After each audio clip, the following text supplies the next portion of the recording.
রহিম। আল্লাহ বলেন তোমাদের ইলাহ হলো একজন, তিনি ছাড়া কোনো ইলাহ নেই, তিনি দয়াময়, তিনি মেহেরবান। ইলাহ যদি একজন না হয়ে দুইজন হতো, ঝামেলা আছে না নাই? লাউ কানা ফীহিমা আলিহাতুন ইল্লাল্লাহু লাফাসাদাতা। আকাশ এবং জমিনের মধ্যে ইলাহ একজন না হয়ে যদি মাত্র দুইজন হতো, আকাশ জমিন ভেঙে খান খান হয়ে যেত। ঠিক কিনা বলেন? দুইজন ইলাহ হইলে খান খান হয়ে যেত। আমাদের রব একজন হইলে ভালো না বেশি হইলে ভালো? কথা বুঝতেছেন? আরে একজনের তো মন জোগায় চলতে পারি না, ঠিক কিনা? হ্যাঁ, একজন, তিনি যে আদেশগুলো দিয়েছেন আমাদের দুর্বলতার কারণে আমরা তো পারি না। যদি 10 জন হইতো, ওই 10 জনের হ্যাপি করতে পারতাম, তাদেরকে স্যাটিসফাই করা যেত এত সহজে। 10 জনের 10 নিয়ম থাকতো। একজন বলতো আমার সেজদা দিবি সকালে, আরেকজন বলবে আমার জন্য নামাজ পড়বি 3 বার, আরেকজন বলবে আমার জন্য যাকাত দিবি এতবার, আরেকজন বলতো আমার জন্য কুরবানি দিবা এতবার। তাহলে আমাদের জন্য কঠিন হয়ে যেত, ঠিক কিনা? যদি ইলাহ একজন না হয়ে একাধিক হতো, একজন বলতো না আমি মহাবিশ্ব এভাবে চালাবো, আরেকজন বলতো না আমার মন চায় এভাবে, আমি এভাবে চালাবো, একজন বলতো সূর্য আমি পূর্ব দিকে উঠাবো, আরেকজন বলতো না আমি দক্ষিণ দিকে উঠাবো, আরেকজন বলবে না আমি উত্তর দিকে উঠাবো। এরকম আছে না নাই? ঝামেলা লেগে যেত। এজন্য বেশি রব হইলে আমাদের জন্য ঝামেলা, খোদা বেশি হইলে আমাদের লস। একজন হওয়াতে আমরা বেঁচে গেছি। বারোয়াখালীবাসী আওয়াজ করে না, কথা বলে না। রব খোদা একজন হওয়াতে আমাদের সুবিধা হয়েছে না? এজন্য আল্লাহ বলেন লা ইলাহা ইল্লাহু, তিনি ছাড়া তোমাদের কোনো ইলাহ নাই, তিনি একজন। লা ইলাহা ইল্লাহু আলিমুল গায়বি ওয়াশ শাহাদা, তিনি প্রকাশের মালিক, অপ্রকাশের মালিক। তিনি যেটা ওপেন এটাও জানেন, যেটা গোপন সিক্রেট ওইটাও জানেন। আলিমুল গায়বি ওয়াশ শাহাদা, তিনি গায়েবের মালিক, গায়েবের জ্ঞানী, যেটা দেখা যায় না, অদৃশ্য, জানা নাই, এটাও তিনি জানেন। এগুলো জানতে তার কোনো মাধ্যমের প্রয়োজন হয় না। অতীতে কি হয়েছে, বর্তমানে কি চলছে, ভবিষ্যতে কি হবে, সব তার জ্ঞানের ভেতরে আছে না নাই? এজন্য আল্লাহ বললেন আলিমুল গায়বি ওয়াশ শাহাদা, তিনি গায়েবের জ্ঞান রাখেন, তিনি দৃশ্য জগতের জ্ঞান রাখেন, তিনি প্রকাশ্য জগতের জ্ঞান রাখেন, তিনি গোপন জগতের জ্ঞান রাখেন। তার কাছে কোনো কিছু গোপন নাই, ঠিক কিনা বলেন? ওয়ার রহমানুর রহিম, তিনি হলেন দয়াময়, তিনি হলেন মেহেরবান। এই যে শুরু হলো 14 নামের প্রথম দুইটা, আর রহমান আর রহিম। ওয়ার রহমানুর রহিম, তিনি হলেন the most gracious, the most merciful, তিনি দয়াময়, তিনি অতিশয় মেহেরবান। সুবহানাল্লাহ বলেন। তার দয়ার কোনো শেষ নাই, তার মায়ার কোনো শেষ নাই। আল্লাহ, তাহলে 14টা নামের মধ্যে কয়টা পাইলাম? একটা কি? আর রহমান। বারোয়াখালীবাসী বুঝে থাকলে আওয়াজ করে বলেন প্রথমটা কি? 2 নাম্বার আর রহিম। আওয়াজ করে বলেন 2 নাম্বার। আওয়াজ করে সবাই গলা ছেড়ে দিয়ে উত্তর দেন তো, প্রথম নামটা কি, দ্বিতীয় নামটা? আর রহিম। রহমান আল্লাহর one of the major names, আল্লাহর মৌলিক নামগুলোর মধ্যে গুরুত্বপূর্ণ একটা নাম হচ্ছে রহমান। গুরুত্বপূর্ণ নাম কি? রহমান, দয়ার সাগর, মায়ার সাগর। রহমানুন ফিদ দুনিয়া ওয়া রহিমুন ফিল আখিরা। এই দুনিয়ার জন্য আল্লাহ রহমান, দুনিয়াতে আল্লাহ সবাইরে দয়া করে, কাফিররেও করে, মুসলিমরেও করে। আর আখিরাতের জন্য তিনি রহিম, সেখানে কাফির মুশরিকদের জন্য আল্লাহর পক্ষ থেকে কোনো দয়া থাকবে না। চিল্লায় বলেন ঠিক কি না? এজন্য আল্লাহ বললেন আমার মৌলিক একটা নাম হলো রহমান। আল্লাহর পরে অন্য কোন নাম দিয়ে যদি তোমরা আমার নাম প্রকাশ করতে চাও, জপতে চাও, ডাকতে চাও, তোমরা রহমান নামে ডাকো।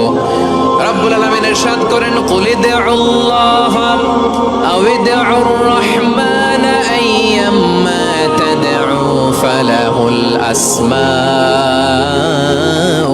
হুসনা।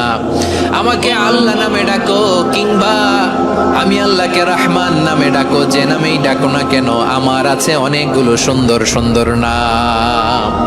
যে নামেই ডাকো আমি শুনি, ডাকলেই আমি সাড়া দেই।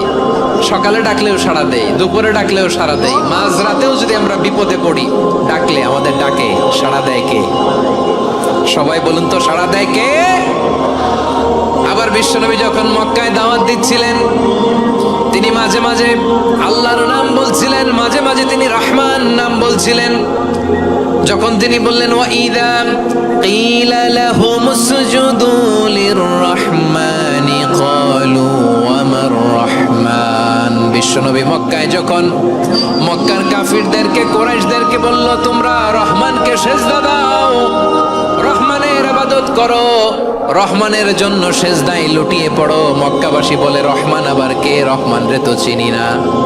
রহমানকে আল্লাহ চিনি, রহমান চিনি না। মক্কাবাসী কি বলে? কারে চিনে? আল্লাহরে চিনে। কারে চিনে না? রহমান কে তো চিনি না। রহমান আবার কোত্থেকে আসলো? কে Rahman? Who is this Rahman? যখন তারা বলে রহমান রে চিনি না, আল্লাহর গায়রতে আঘাত লেগেছে। আল্লাহ বলে রহমান রে চিনো না, না? তাদেরকে চিনানোর জন্য আল্লাহ ৭৮ আয়াত বিশিষ্ট আর রহমান নামে কোরআনে একটা সূরা নাজিল করেছেন। যখন মক্কার কুরাইশরা বলে আল্লাহ চিনি, রহমান চিনি না, আল্লাহ বলে রহমান রে চিনো না, তাহলে চিনে না ও রহমান নামে তিনি ৭৮ আয়াত বিশিষ্ট কালামুল্লাহ মাজিদে একটা গোটা সূরাই নাজিল করে দিয়েছেন। তিনি নাজিল করলেন আর রহমানু আল্লামাল কুরআনা খালাকাল ইনসানা আল্লামাহুল বায়ান। দয়াময় রহমান শেখালেন কোরআন, বানালেন ইনসান, শেখালেন বায়ান।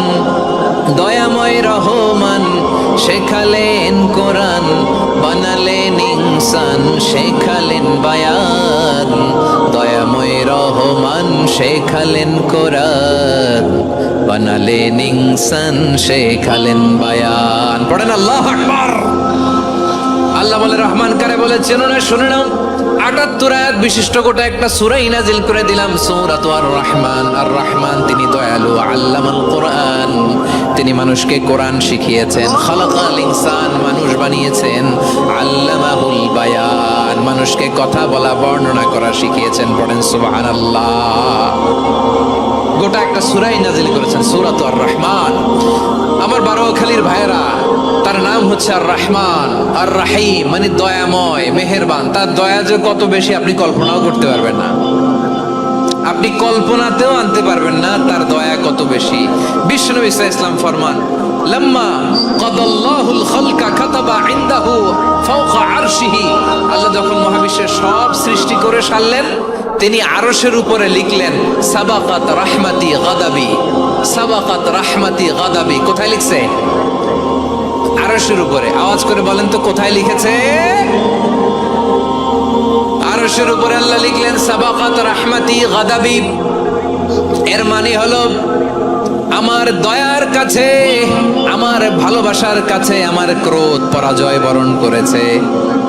আমার দয়ার কাছে আমার রাগ কিংবা ক্রোধ পরাজয় বরণ করেছে। মানে আমি আল্লাহর দয়া আছে, আবার আমি আল্লাহর ক্রোধ বা রাগ আছে, কিন্তু আমি আল্লাহর রাগের চেয়ে দয়া বেশি।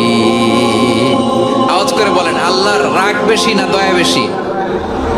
আল্লাহর যদি রাগ থাকতো আমরা বাঁচতে পারতাম? যে পরিমাণে আকাম কুকাম আমরা করি, অপকর্ম করি, অন্যায় করি, জুলুম করে জুলুমের আড্ডাখানা বানিয়ে রেখেছি গোটা দুনিয়াকে, আল্লাহ যদি মুহূর্তে মুহূর্তে রেগে যেতেন আমরা বাঁচতে পারতাম? মহাবিশ্ব সৃষ্টির পরেই তিনি আরশের উপরে লিখেছেন সাবাকাত রাহমাতি গাদাবি, মানে আমি আমার দয়ার কাছে আমি আল্লাহর ক্রোধ, রাগ, ক্ষোভ এটা পরাজিত হয়েছে। সুবহানাল্লাহ বলেন। আবার বিষ্ণু বললেন জাআলাল্লাহুর রাহমাতা মিয়াতা জুজ, আল্লাহ দয়ার ভালোবাসাকে 100 টুকরা করলেন। 99 টুকরা দয়া মায়া ভালোবাসা আল্লাহ নিজের কাছে রেখে দিলেন, আর 1 টুকরা দয়া মায়া ভালোবাসা আল্লাহ গোটা বিশ্বের সবার মাঝে ঢেলে দিলেন। দয়া মায়া ভালোবাসা 100 টুকরা করে আল্লাহ নিজের কাছে রাখছেন। কয় টুকরা? সবাই বলেন 99 টুকরা। আর গোটা বিশ্বের সবার মাঝে ভাগ করে দিয়েছেন কয় টুকরা? এবার এই 1 টুকরার নমুনা দেখেন তো পৃথিবীতে। স্বামী স্ত্রীর জন্য কত ভালোবাসা, বন্ধু বন্ধুর জন্য কত ভালোবাসা, গার্লফ্রেন্ড বয়ফ্রেন্ডের জন্য গলায় ফাঁস লাগায় আছে না নাই? এই এখন গলার আওয়াজ বাড়ছে ইয়াংদের। হুজুর এখন গার্লফ্রেন্ড বয়ফ্রেন্ডের ভিতরে ঢুকছে, এখন আমরা আছি হুজুর। জেগে উঠছে বারুয়াখালী। দেখেন এই তো কয়েকদিন আগেই তো, কত বছরের 12 না কত বছরের এক মেয়ে, কত বছর 11, ওই দেখেন সব মুখস্থ দুষ্টগুলা, আর কিছু মুখস্থ না থাকলে এগুলো মুখস্থ। 11 বছরের, তারে কি বলবো, তরুণীও তো না, কিশোরী। এই কিশোরী ভালোবাসার টানে বাপ মা থুইয়া চলে গেছে কোথায়। দেখেন ভালোবাসারে আল্লাহ 100 টুকরা করেছেন, 99 টুকরা ভালোবাসা আল্লাহ নিজের জন্য রেখেছেন, 1 টুকরা আমাদের সবাইকে ভাগ করে দিয়েছেন। যত পাখি আছে পৃথিবীতে, যত মাছ আছে, যত প্রাণী আছে, যত মানুষ আছে, যত জিন আছে, আমরা সবাই মিলে পেয়েছি ভালোবাসার কয় টুকরা। আর আরশে আজিমের অধিপতি আল্লাহ, তিনি তার কাছে ভালোবাসা রেখে দিয়েছেন কয় টুকরা। তাহলে এবার আওয়াজ করে বলেন, আল্লাহর রাগ বেশি নাকি দয়া বেশি? আল্লাহ তুমি দয়ার সাগর, রহমানুর রহিম, তোমার দয়াই পূর্ণ আমার সারা নিশিদিন। সবাই পড়েন, আল্লাহ তুমি দয়ার সাগর, রহমানুর রহিম, তোমার দয়াই পূর্ণ আমার সারা নিশিদিন। আল্লাহু আকবার। আল্লাহ বলেন, রাহমাতি ওয়াসিআত কুল্লা শাই, গোটা বিশ্বের সব জায়গা আমি আল্লাহর রহমত বিস্তৃত, এমন কোন জায়গা নাই যেখানে আমি আল্লাহর রহমত নাই। ঠিক কিনা বলেন? এমন কোন জায়গা নাই আমি আল্লাহর রহমত নাই। আমি আল্লাহর রহমত ছাড়া গাছের একটা পাতা নড়ে না, আমি আল্লাহর দয়ার রহমত ছাড়া গাছের একটা পাতা পড়ে না, আমি আল্লাহর দয়ার রহমত ছাড়া আকাশ থেকে এক ফোঁটা বৃষ্টি ঝরে না। তিনি হলেন রহমান, তিনি হলেন রহিম। ঠিক কিনা বলে? আল্লাহরে চিনতেছেন? আলোচনার বিষয় কি? আসুন আমাদের রবকে চিনি। তিনি হলেন আর রহমান, তিনি হলেন আর রহিম। তার দয়ার কোনো শেষ নাই, তার মায়ার কোনো শেষ নাই। বনি ইসরাইলের এক লোক 500 বছর আল্লাহর ইবাদত করেছে। কয় বছর?